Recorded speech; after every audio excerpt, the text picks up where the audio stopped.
התוכי הקטן והאמיץ, או אהבה ומסירות הופכות הכל לאפשרי. הרגו, החרישו והקשיבו.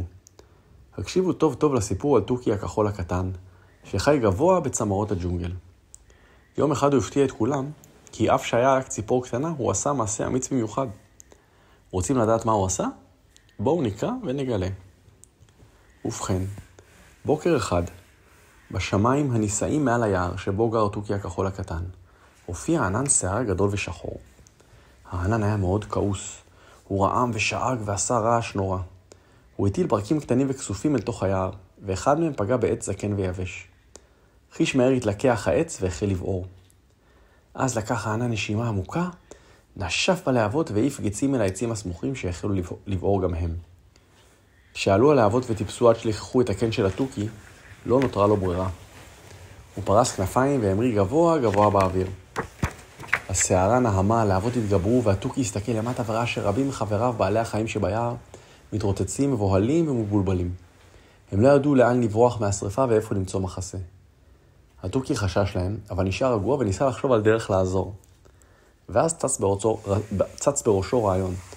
רוסו לנהר, הוא קרא, בואו אחריי, אני אראה לכם את הדרך, מכאן חברים. והוא עף בכיוון הנהר כדי להדריך אותם. אבל לא כל החיות יכלו לבוא בעקבותיו. כמה מהם לא הצליחו לשמוע אותו, ואחרות היו לחודות בין הלהבות וזעקו לעזרה. לפתע חשב התוכי הקטן והכחול על עוד רעיון. הוא עף לנהר, הנמיך, צלל במים, הרטיב את הכנפיים, חזר ליער הבוער, וכשהגיע גבוה גבוה מעל על הצמרות, נופף בכנפיו וטיפות תנות של מים נשרו על האש בלחישה רכה. פס, פס. שוב ושוב עף התוכי מהיער הבוער אל הנהר, הלוך ושוב. כל פעם הספיג את נוצותיו במים והטיז טיפות על האש. הוא היה מרוכז כל כך במאמץ לכבות את השריפה, שלא שם לב שמישהו צופה בו. גבוה גבוה בשמיים, גבוה אפילו יותר מענני השערה, רחפת טירה נהדרת ולה המון מגדלים וצריחים זוהרת כמו כוכב. מהטירה השקיפו מטה האלים המאושרים. הם הנידו בראשם על מעשיו של התוכי. מה התוכי הכחול הקטן הזה מנסה בדיוק לעשות? שאלו בפליאה זה את זה. הוא באמת חושב שיוכל לכבות כזו שריפה ענקית עם כמה טיפות מים? עוף משם, ברח, אתה עלול להישרף, צעקו האלים לתוכי הקטן, נצל את עצמך. אבל ליבו של התוכי היה מלא כל כך באהבה ומסירות לחבריו, שהוא התעלם מעצתם של האלים והמשיך לטוס הלוך ושוב מהנהר ליער. מהר ככל יכולתו. אני יודע מתוק. אחד האלים לא יכל לעשות זאת עוד והחליט לנסות לעזור. הוא הפך את עצמו כהרף עין לנשר גדול, טס על היער הבוער, שם התעופף התוכי בין הלהבות. ידידי הקטן, אתה לא יכול לכבות כזו שריפה משתוללת עם כמה טיפות של מים. אין לך סיכוי, בבקשה ממך, עוף למקום מבטחים.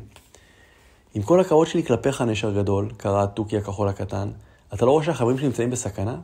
אני אוהב את החברים שלי. ואם אני לא אציל אותם, מי אציל? הוא כבר היה עף ומותש, עשה השריפה גרם לו להשתעל וצרב את עיניו, אבל הוא לא נכנע. הלהבות עלו ושלחו אצבעות בניסיון לחוך את הנוצות הכחולות היפות שלו, ורגליו הקטנות הלכו והתלהטו. איי! צייץ ונאלץ להגביר עוף כדי להימלט מהן, אבל הוא המשיך בשלו, עדיין סירב להיכנע. הנשר האלוהי התרגש כל כך למראה אומץ ליבו של התוכי הכחול הקטן, נחישותו ואהבתו לחבריו, עד שלפתע פרץ בבכי. דמעותיו הכסופות זלגו ארצה ונגרו בשטף אל היער הבוער ולחיות המסכנות שנלכדו בו. בזו אחר זו קיבו דמעות הרחמים של הנשר את הלהבות. פס, פס, פס, תחשו הלהבות בזעם, עד שלבסוף נכנעו והאש כבתה כליל. התוכי הקטן לא האמין למראה עיניו. כל החיות ניצלו. הוא קרא קריאות גיל וקיפץ בשמחה בשמיים, והשמש שצפתה בכל המתרחש לא יכלה שלא לפרוץ בצחוק. כל החיות הריעו, יחי התוכי האמיץ שהציל אותנו, תודה, תודה. ענן השערה הסתלק בזעף ונעלם מעבר לאופק, והשמש ייבשה את היער בחיוכה החם והקורן. ומה מוסר ההשכל? שבמצבים מסוימים אנו עלולים להרגיש חסרי אונים כשאנו עומדים מול אתגר גדול.